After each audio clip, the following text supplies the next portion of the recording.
Hello my dear students, welcome to all of you in chemistry insights. तो जैसा कि आप लोग जानते हैं, एनटीए ने जेईई मेंस 2023 के लिए डेट अनाउंसमेंट कर दिया है और मैं जानता हूं, मैं समझ सकता हूं कि आप लोग के दिल के ऊपर में क्या बीत रही होगी कि सर कैसे कैसे प्रिपरेशन करेंगे। ये पूरा का पूरा सर हम लोग कमिट हो चुके थे सर अप्रैल के लिए, बट ये कैसे सर सडनली ये उठा करके डाल दिया जनवरी में। बिल्कुल ऐसा नहीं करना चाहते, मैं जानता हूं। ठीक है, तो वार तो बिल्कुल स्टार्ट हो ही चुका है, चाहे आपके अंदर एनटीए के प्रति बगावत की वार हो या फिर आपके अंदर में जेईई मेंस को क्रैक करने की वार हुई। तो ओवरऑल मैं कहूंगा कि एनटीए से नाराज होने के बजाय आप लोग अपनी प्रिपरेशन में फोकस करेंगे, क्योंकि आपको जब डेट अनाउंसमेंट कर दिया है तो शायद उस टाइम एग्जामिनेशन होगा ही। हो सकता है कि आने वाले कुछ समय में हो सकता है कि किसी तरीके का प्रोटेस्ट वगैरह के कारण हो सकता है डेट को एक्सटेंड कर दे, बट ऐसा बिल्कुल भी हम लोग सोच के नहीं चलेंगे।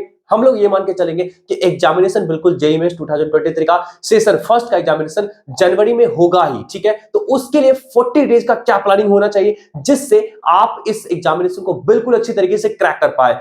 अगर आपने कुछ नहीं अभी तक पढ़ा है तो उसके लिए हमारे पास पूरा का पूरा शेड्यूल है, और अगर आपने बहुत कुछ अब तक पढ़ चुका है, ठीक है, बस उसको रिवाइज कैसे करना है उसके लिए हमारे पास पूरा का पूरा शेड्यूल तैयार है केमिस्ट्री के लिए, स्पेशली केमिस्ट्री के लिए। तो यहां पे हम लोग थोड़ा सा डिस्कस करेंगे, एक बार ओवरव्यू कर लेंगे कि किस तरीके से आपको प्रिपरेशन करना है जिससे कि आप जेईई मेंस 2023 में एक बेहतरीन सा स्कोर अचीव कर पाएंगे और आप उसको क्रैक कर पाएंगे। ठीक है, तो चलिए स्टार्ट करते हैं। देखिए, आपको 40 डेज का वार है, 40 डेज का वार, 40 डेज का प्लान है कि आपको किस तरीके से करना है यहां पे वर्क। बस इसको एक बार बस एग्जीक्यूट कर देना है तो डेफिनेटली मैं बता रहा हूं आपका स्कोर बिल्कुल 50 प्लस कम से कम होगा। मतलब अगर आपके पास कोई भी प्रिपरेशन नहीं है ना तो 50 प्लस परसेंट इसमें होगा ही, मतलब 50 प्लस मार्क्स होंगे ही आपको जेईई मेंस में, आपको केमिस्ट्री से स्पेशली। ठीक है, तो चलिए यहां पे देखिएगा, ऑर्गेनिक केमिस्ट्री का मैं 15 डेज लिया हूं टाइम। ठीक है ना, इनऑर्गेनिक केमिस्ट्री का मैं 10 डेज लिया हूं टाइम, और फिजिकल केमिस्ट्री के लिए मैं लिया आपको जी कितना 15 डेज का टाइम। ठीक है ना, यहां पे 10 डेज में इनऑर्गेनिक के लिए इसलिए लिया टाइम क्योंकि यहां पे इसके क्वेश्चन करने में कम टाइम लगते हैं। ठीक है ना, यहां पे इसके क्वेश्चन करने में अधिक टाइम लगते हैं, बट यहां पे नंबर ऑफ कॉन्सेप्ट्स बहुत ज्यादा हुआ करते हैं। ठीक है ना, तो उस हिसाब से हम लोग क्या किए कि डेट को कैटेगराइज किए। यहां से आपको ओवरऑल अगर मैं जितने भी टॉपिक में लिखा हूं कम से कम 6 क्वेश्चन पूछे ही जाएंगे। डेफिनेटली इस बात का मैं गारंटी देता हूं, कम से कम 6 क्वेश्चन यहां से पूछे जाएंगे। और ये जितने भी टॉपिक लिखा हो यहाँ पे कम से कम आपको 5 क्वेश्चन पूछे ही जाएंगे कम से कम। ठीक है ना, और मैं यहाँ पे जितने भी टॉपिक लिखा हो कम से कम 6 क्वेश्चन पूछे ही जाएंगे। तो आप यहाँ पे देख सकते हैं टोटल मार्क्स जो हो गए, सॉरी टोटल जो आपको नंबर ऑफ क्वेश्चन हो गए 6 5 11 6 17, टोटल 17 क्वेश्चंस हो गए। तो यहाँ पे टोटल आपको यहाँ पे 68 मार्क्स के हो गए। ठीक है ना, अब देखिए यहाँ पे सबसे बड़ी गलती आप लोग ये करेंगे कि आप लोग 100% मार्क्स की तरफ जाएंगे, समझे ना। आपकी प्रिपरेशन अभी तक कुछ नहीं है और आप अगर जाना चाहेंगे 100% मार्क्स की तरफ, ये सबसे बड़ी गलती होगी। दूसरी बड़ी गलती होगी कि आप 40 डेज का मतलब टाइम देकर के डिप्रेस होकर के चुपचाप घर में बैठ जाएंगे और अपना प्रिपरेशन को ठप कर लेंगे। जो भी परसेंटेज आने वाला था, आपका परसेंटाइल आने वाला था, वो भी नहीं आएगा। तो ये आपको दो गलती को बिल्कुल एकदम बिल्कुल डिस्कार्ड करके चलना है, बिल्कुल खत्म करके चलना है। आपको ये गलती नहीं करना है। अगर आप ये गलती करेंगे तो पक्का मैं आपको इस हैमर से मारूंगा, पक्का। ठीक है ना, चलिए तो यहां ध्यान से देखिएगा, आपको ये दो गलती नहीं करना है। पहला गलती कौन सा कि आपको बिल्कुल भी 100% सिलेबस पे नहीं कवर करना है, समझे ना, उसमें नहीं जाना है। दूसरी गलती नहीं करना है कि आपको डिप्रेस हो गया कि किसी भी हालत में नहीं बैठना है, आपको बिल्कुल अंतिम तक लड़ना है। विनर वो होते हैं ना जो अंत तक लड़ते हैं, और लूजर वो होते हैं ना जो जब ऐसे ही बस एग्जाम का डेट निकला, कम टाइम बचा हुआ है, लो हटाओ यार मेरे से कुछ नहीं होगा। आपको कुछ नहीं आता है ना केमिस्ट्री में, मिस आपको कोई ऐसा प्रिपरेशन, कोई खास प्रिपरेशन नहीं है ना, कुछ नहीं आता है तो भाई फिर एग्जामिनेशन देने से कोई फायदा नहीं है। आपका कोई खास प्रिपरेशन नहीं है, जो होता नहीं कि स्पेशल प्रिपरेशन ना, कोई खास प्रिपरेशन नहीं है ना, फिर भी आप क्या कर सकते हैं, आप इसके हेल्प से क्या कर सकते हैं ना, आप कम से कम 50% प्लस स्कोर ला सकते हैं। कैसे लाएंगे आपको हम सिखाते हैं। ठीक है ना, यहां पे देखिएगा 15 डेज का ये कोर्स में बता रहा हूं आपको, जो करना है मैं आपको नहीं कराऊंगा, ये आपको खुद करना होगा, समझे ना। चलिए तो GOC1 एंड GOC2 कर लेना। सबसे पहला बात ये ऑर्गेनिक केमिस्ट्री में जनरल ऑर्गेनिक केमिस्ट्री 1 एंड 2 कर लेना है, जो कि रिएक्शन मैकेनिज्म के नाम से जाना जाता है। ठीक है ना, आप इसको कर लेंगे तो यहां से इस बात का गारंटी है कि यहां से 2 क्वेश्चन या फिर एक क्वेश्चन रहेंगे। 2 क्वेश्चन मान लो आप यहां से रहेंगे, एक GOC1 से और एक GOC2 से रहेंगे एक क्वेश्चन। ठीक है ना, चलिए एरोमेटिक आप कर लेंगे ना, तो एरोमेटिक से कम एक क्वेश्चन तो डेफिनेटली रहेंगे ही, इस बात की गारंटी आप ले लो। ठीक है ना, आपको बायोमोलिक्यूल और पॉलीमर इन दोनों से एक एक क्वेश्चन रहा करते हैं।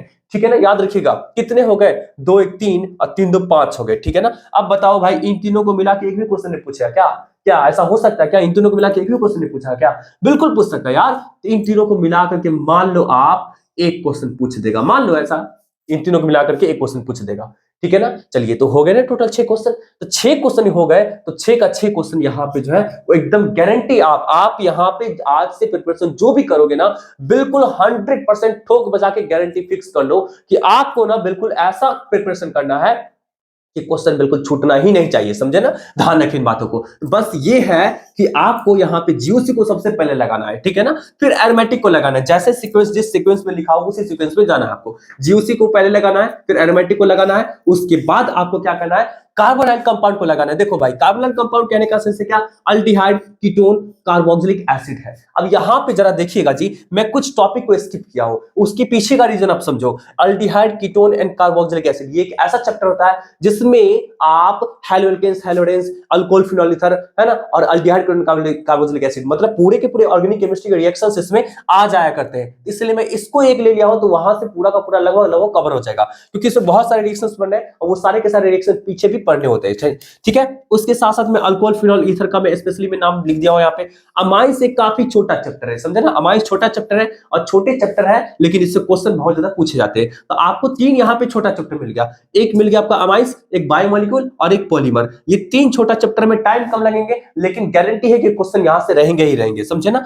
तो आपको हो गया ओवरऑल जेब का, ये आपका पूरा का पूरा पोर्शन हो गया खत्म। एरोमेटिक कंपाउंड की खास बात यह है कि एरोमेटिक कंपाउंड में आपको जितने भी ऑर्गेनिक केमिस्ट्री में बेंजीन से रिलेटेड क्वेश्चंस है वो आपको यहां पे मिल जाएंगे। तो एक पार्ट आपका यहां भी ये भी खत्म हो गया कि आपको एक टेंशन खत्म हो गया कि यहां से क्या होगा आपके पास, यहां से क्या होगा कि एक क्वेश्चन गारंटी अगर पूछेगा बेंजीन रिंग से, वैसे ही बेंजीन से रिलेटेड, बेंजीन रिंग से रिलेटेड क्वेश्चन पूछे ही जाते हैं 100% गारंटी। तो यहां से आपका एक क्वेश्चन हो गया, क्लियर हो गया। अगर बाकी सभी इन सब से मिला करके क्वेश्चन पूछा जाता है तो हो जाएगा। तो 6 मैं लिखा हूं कम से कम, एटलीस्ट याद रखना, कम से कम मैं लिखा हूं 6 से ज्यादा भी हो सकते, याद रखिएगा।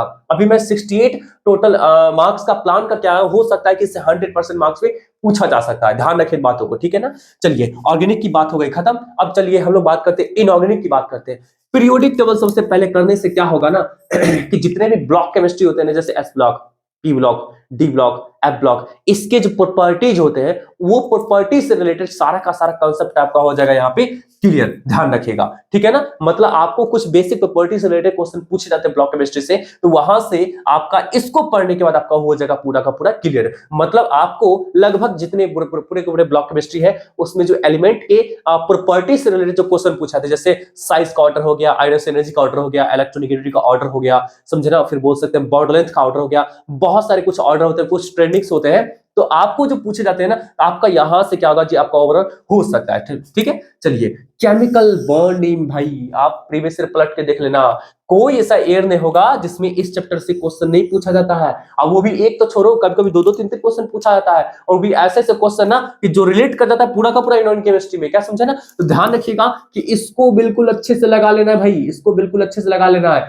गारंटी ले लो इससे क्वेश्चन रहेगा, इससे क्वेश्चन रहेगा एक या फिर दो, एक या फिर दो, है ना, या तो एक नहीं तो दो क्वेश्चन रहेगा। कॉर्डिनेशन केमिस्ट्री एकदम गारंटी ले लो मेरे से, एक क्वेश्चन रहेगा, फिक्स कर लो, एक क्वेश्चन रहेगा यहां से। ब्लॉक केमिस्ट्री रिएक्शन की बात करेंगे एंड पीवाईक्यू, याद रखिएगा, कहीं पीवाईक्यू करो ना करो, लेकिन ब्लॉक केमिस्ट्री के सारे, ब्लॉक केमिस्ट्री कहने का सेंस है S block, P block, D block, F block, समझे ना।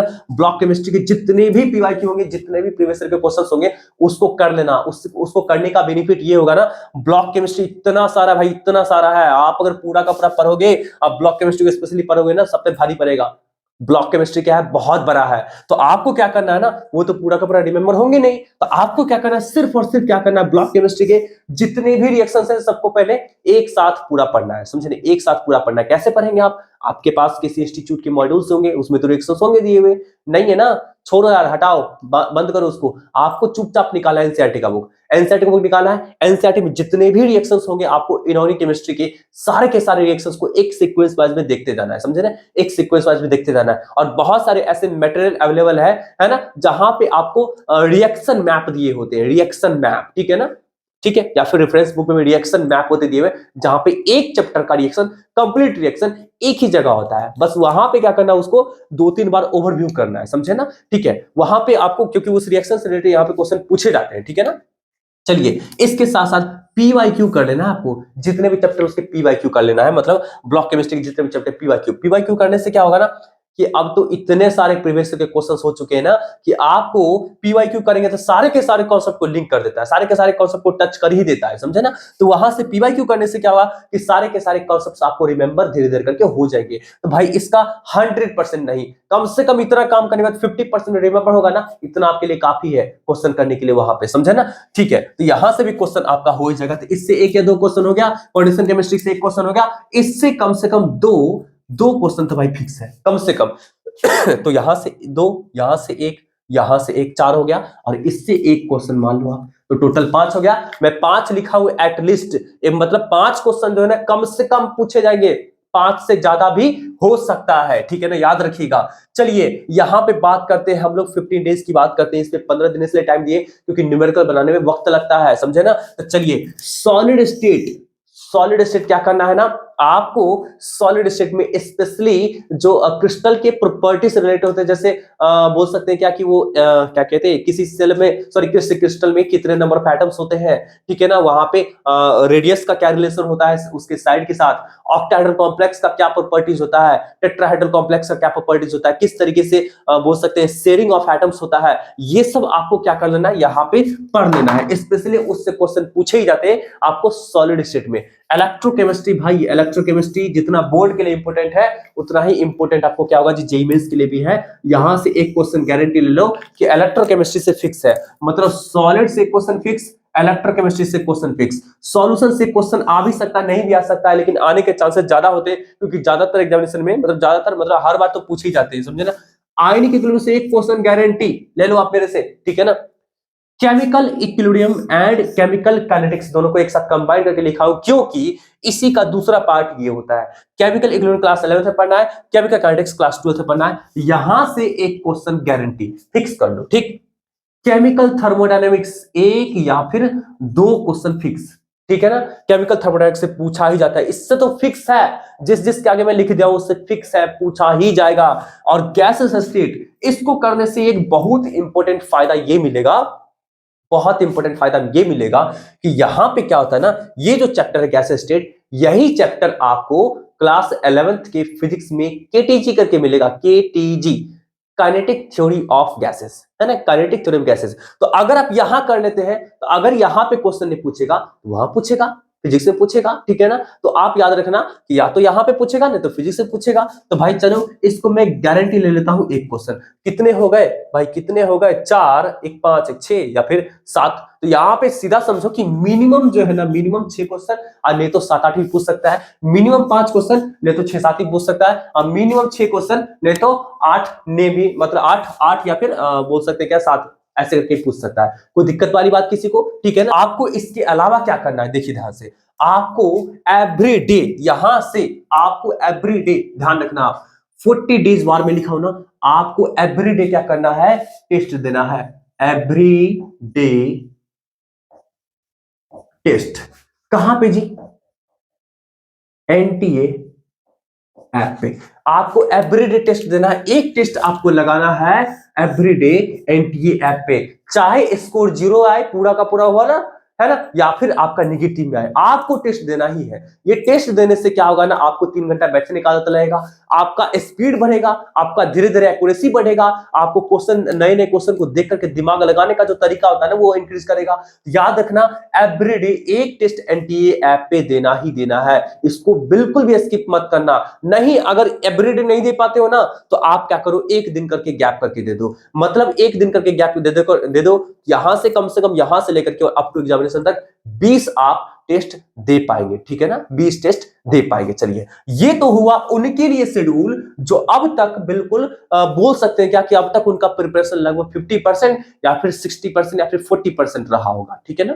चलिए अब मैं बात करने वाला हूं उनके लिए जो पूरा का पूरा प्रिपरेशन अच्छे से कर चुके होंगे, मतलब एक बार तो रिवीजन सिलेबस पूरा रिवाइज कर चुके होंगे, या फिर 5-6 दिन में रिवाइज कंप्लीट होने ही वाला होगा, या फिर मान लो कि कोई बच्चे ऐसे होंगे जो दिसंबर तक का पूरा टाइट लिए होंगे कि दिसंबर तक मुझे फिनिश कर ही लेना है, समझे ना। तो अब उनके लिए क्या चीज है जी भाई, तो उनके लिए एवरीडे टेस्ट कर लो, एवरीडे टेस्ट, है ना, एवरीडे टेस्ट उनके लिए कर लो, ठीक, कोई दिक्कत है जी, है ना। उसके साथ साथ आपको क्या करना है, आपको क्या करना है कि एवरीडे क्या करना है, आपको प्रीवियस ईयर क्वेश्चन बनाना होगा, जितने भी चैप्टर है उसके, समझे ना। अब जैसे आपको क्या करना है, यहां से आपको जितने भी केमिस्ट्री में जितने चैप्टर है, फिजिक्स में जितने चैप्टर है, मैथ्स में जितने चैप्टर है, सबके एक एक चैप्टर करके क्या करना है। देखो अभी से लेकर के आपको 40 दिन का टाइम बचा हुआ है, सीधी बात, 40 चैप्टर भी तो पढ़ने नहीं है ना किसी भी एक सब्जेक्ट में, है ना। तो आपको क्या करना है ना कि एवरीडे एक चैप्टर को निशाना करना है, अब पूरा का पूरा प्रीवियस ईयर का क्वेश्चन बना लेना है। कौन कौन सा क्वेश्चन, जेईई मेंस का सिर्फ क्वेश्चन, फिर अगर आपको टाइम मिल रहा होगा तो एडवांस का क्वेश्चन। आप केमिस्ट्री में तो एडवांस का क्वेश्चन बना सकते हो, क्योंकि केमिस्ट्री के क्वेश्चन को बनाने में ज्यादा वक्त नहीं लगेगा, फिजिक्स के क्वेश्चन बनाने में ज्यादा वक्त लगेगा, मैथ्स के क्वेश्चन को बनाने में ज्यादा वक्त लगेगा, लेकिन आप केमिस्ट्री के क्वेश्चन को कम से कम एडवांस का ले सकते हो, समझे ना। तो आपको क्या करना है कि पूरा का पूरा जेईई मेंस का और एडवांस का क्वेश्चन कर लेना है। एक और चीज का ध्यान रखना आप कि आपको अभी से लेकर के कोई भी एक्स्ट्रा क्वेश्चन नहीं बनाना है, सिर्फ और सिर्फ पीवाईक्यू बनाएंगे। हाँ, अगर पीवाईक्यू बहुत बना बना करके बोर हो चुके होंगे तो आपके इंस्टीट्यूट की तरफ से मटेरियल जो प्रोवाइड किया गया होगा, आप उसके अच्छे वाले एक्सरसाइजेस को बनाएंगे, ठीक है ना। वैसे आपको इंपॉर्टेंट बात एक ये मैं बता रहा हूं कि आपको जनवरी के जो एग्जामिनेशन होने हैं वो थोड़ा सा क्या होता है ना कि उसका पेपर इजी होता है इन कंपैरिजन टू सेशन 2, ठीक है ना। सेशन 2 में जो आपको होता है पेपर, उसके कंपैरिजन में फर्स्ट आपका जो पेपर होता है ना वो इजियर होता है। तो यहां पे आपको घबराना नहीं है, आप लोग पहले ही घबरा करके पूरा का पूरा एकदम सब कुछ खत्म करके मत बैठ जाना। आपको ये पेपर जो होगा इजी पेपर होगा, अगर आपका 50% ही प्रिपरेशन है तो आप स्कोर अच्छा कर सकते हैं वहां पे। तो ध्यान रखिएगा कि पेपर इजी होने वाला है, बस ये 40 दिन का वार जो है ना अच्छी तरीके से कंप्लीट कीजिए और बिल्कुल 4 के एग्जामिनेशन में all the very best dear my students.